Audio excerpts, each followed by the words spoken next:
Good evening, everybody. Today, what has come through the post from Austria? It's a 1957 timex viscount automatic. This one on the back says US time, United States. Dust proof. Now, this one was from Austria, and they're pretty rare. You very, very rarely see one of these. I believe it has the 21 movement with the rotor added as an addition. The movement itself is sort of brass with a sort of chrome type plating on it. I've not taken the back off. It's fully restored with a new strap on it. I think I paid £80 for it, and it took about 4 days to come through the post. What I'm going to do is turn up the back so I can show you. Let's see if it focuses, so that you can actually see what it says on the back. Shock resistant, dust resistant, automatic, US time. Corporation. Don't ask me to read exactly what it says. I'm as blind. I'll do it a bit closer. I'm as blind as a cricket bat. And if I look at the watch, general case, these are the back of the lugs. You can see it's in very, very, very good condition. So what we're going to do is turn it on its side. Focus, come on, damn it.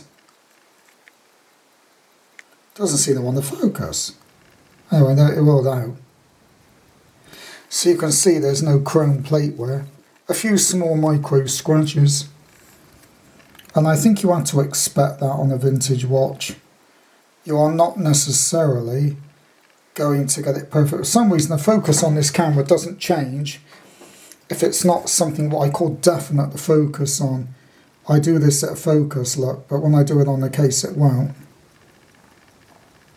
There seems to looks like on the face that there's actually some kind of stain on it.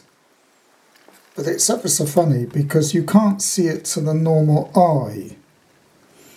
Because I've looked, there's nothing you can see. So it's odd how this mark, I think the mark is on the glass. Or it's maybe a shadow, because I can assure you, you can't see any marks on the glass face movement at all, on the face at all. So it's ever so funny that you've got that what appears to be a stain, but when I look at it, even under the light, yes, there is. There's a very small stain on the dial, but I can be honest with you now, it's completely invisible until you put it under the camera. Isn't that funny? It just goes to say a camera never lies. And as you can see that stain on the face, or that lightning patch. But when you do that, you can just about see it. And when you look at it the normal eye, yeah, you can see it. But it's funny how I never noticed it until